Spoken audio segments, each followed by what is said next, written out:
Ethan Hayter inputs the launch codes, with Movistar maybe having some leadership tension.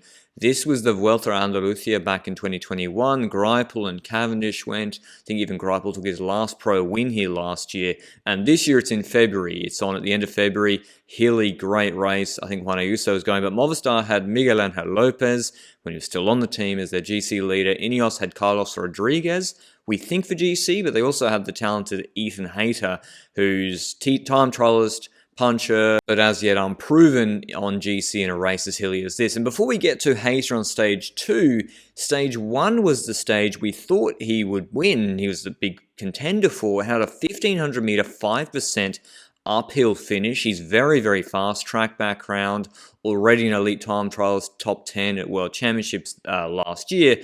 And a break went, which included the likes of Rui Oliveira and Thomas Sprengers and Antonio Jesus Soto Gairo. And Oliveira actually crashed out of the breakaway, leaving 2 men, 13 Ks left. Movistar took control, and I wanted to look at this stage before the second one because it showed a problem with Hayter, and INEOS didn't really get it right this stage in positioning. Movistar, as I said, they took the front and they kept INEOS behind them. And this is like the Poggio, this is like Giro de Sicilia, the stage that Valverde won. This is like Chios Dino or those Tirreno Adriatico uphill finishes. This is like the Giro opening stage that you'll see in Hungary next year. Even though it's an uphill finish, these guys go so fast, up 4 to 5%, and particularly when it's 3Ks or less, that a draft is massively important, and moving up from 15th wheel in the last kilometre is incredibly difficult. And so Movistar had Gonzalo Serrano's second wheel with 1300 metres to go, and that's not Hayter fourth wheel.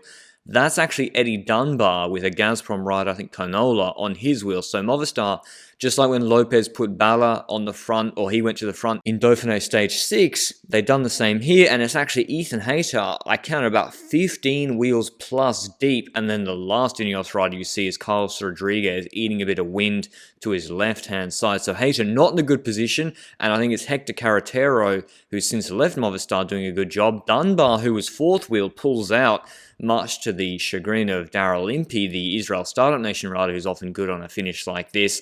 And so Movistar played this really well. They did the same with Villela for Valverde on that Sicilia stage finish, and Serrano with this. You see how fast they're going, and Hayter too deep, fourth wheel, but with a few bike lengths between himself and then between Impey and or Luis on Caja in front of him. Serrano takes the win on a finish that you'd think Hayter would be definitely coming second or third at worst on, and Serrano went to the leader's jersey. And Serrano actually took a big step up for Movistar in 2021. I think he came second maybe in another uphill finish at Burgos, stage 1 or 2, behind Plankert on Alps and Phoenix, and they'll need him to perform this year, and particularly when Valverde retires, on uphill sort of drags.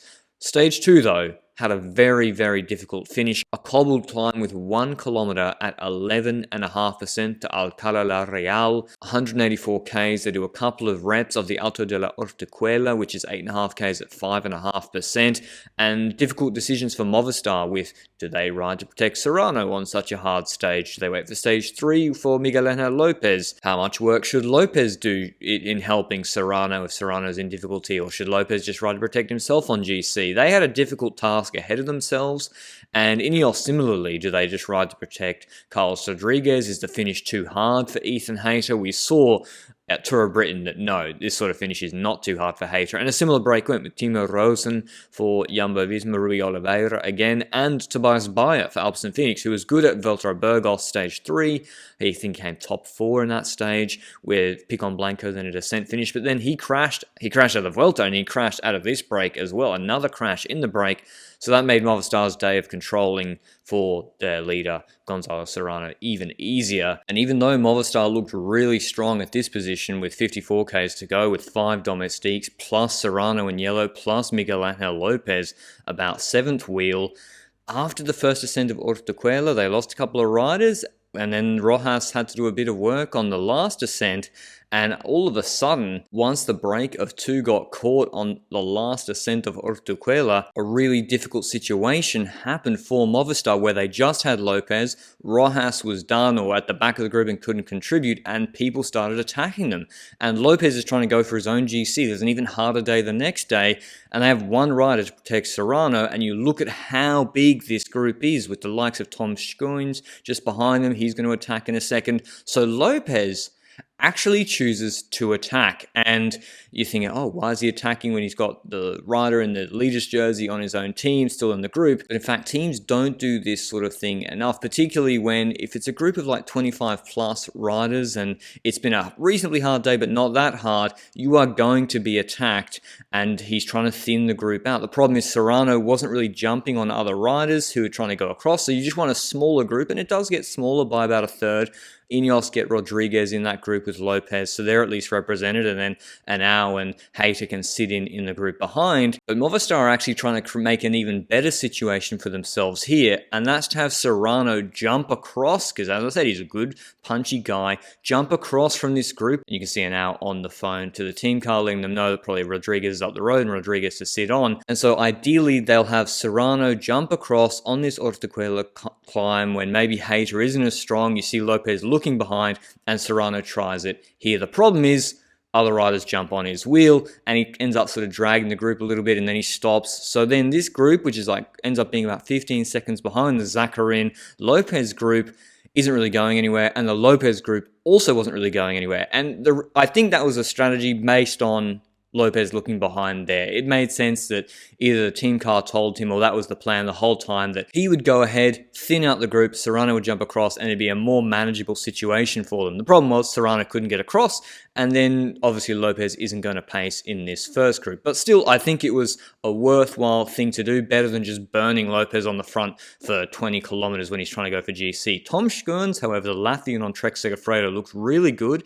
Kind of a grinder rider, and I will repeat my surprise that they didn't go for him instead of Sturven on stage 7 of the Tour de France. On that sort of stage, he likes a hard, hilly, long day, and this was a perfect situation for him where he's got into G1, they've got a little bit of a gap of 20 seconds, they've got Hayter behind him, and Lopez isn't going to pace or chase him back, and so he goes again before this Ortuquela climb finishes, and there's a fast run-in before that last kilometer at 11.5% run past Inhumanas into the town at Acala la Real, and Rodriguez is sitting in that G2 with Lopez, and I presume Anal and others are bringing back Hayter from G3, but we didn't really see much of them. And Schoens looked like, if this was a flat finish, he would have won the stage for sure. This group with Lopez was pretty dysfunctional, just Zaccarin trying, and Schoens even got onto the Cobbled section clear of this group here, which is now being caught by the Serrano Hayter group G3 behind him. The camera goes mental. You know we're now onto the cobbles with like 600 meters to go, and they were serious cobbles. Ethan Hayter coming from G3 past G2, now going past Tom Schoens, catches him in this cobbled uphill chicane, and I just want you to take a look at the line Ethan Hayter takes through this bend in the saddle compared to everybody else except Sven-Erik Bistrom on UAE Team Emirates, who does follow Hayter's line but then blows up, and the gap Hayter generates to the likes of Lopez and co in about 100 meters. He wins this stage by a pretty handy amount, and it makes sense when we saw how he did on uphill finishes at Tour of Britain and harder uphill finishes or longer ones than this against the likes of Alaphilippe, Wout van Aert and co. He wasn't better than them there, and they beat him on Great Orme, which is quite similar, but they're not here, and against other competition like Serrano or Miguel Angel Lopez, and maybe with the addition of these cobbles, he gets an absolutely huge gap. And I'd be keen to hear your thoughts below. What do you think will happen with Hayter this season? He won 9 races last year, but none at World Tour level. He gets off the cobbles onto these cement slabs, which have become all too familiar to me. Do you think he can win the likes of a Paris-Nice? Because his TT is already outstanding for a GC rider. We haven't really seen how he'll go yet on a 15k, 6% climb, and they're doing Turini in Paris-Nice this year. Or do you think it's more wise for INEOS to send him to a race like Tour de Pologne, where he'd be very, very strong? Regardless, he'll be winning some more races very soon, so he should probably sort out the celebration before then, goes for the high five, but then realizes it's too far away. But plenty of time to fix that. And look at the gap he got to Lopez 4, 6, 7, 8 seconds on this climb, with Lopez finishing strong. And we'll take a look at stage 3 in an upcoming video, where actually Movistar tactically outclassed INEOS, and Lopez had a wonderful performance. But on stage 2 of Andalucía, going into the leader's jersey, Ethan Hayter, and we had a big discussion about this on the Lanterne Rouge Cycling Podcast, where we've previewed every World Tour team's 2022 season, including obviously INEOS, where we discussed they're going through a bit of a transition, restocking with younger riders like Sheffield, Hayter, Pidcock, Platt. Carlos Rodriguez has finally finished uni and he'll be full-time. He only did Tour de l'Avenir last year and he was in this race. We'll see him on stage 3 in that upcoming video. But I hope you enjoyed the video. Big shout out to Vuelta a Andalucía for letting me make this video, and we've got some upcoming previous editions, including Thibaut Pinot out of nowhere destroying Alberto Contador, Valverde's 100th pro win. Loads of good Andalucía battles coming before it kicks off at the end of February. Until then, ciao.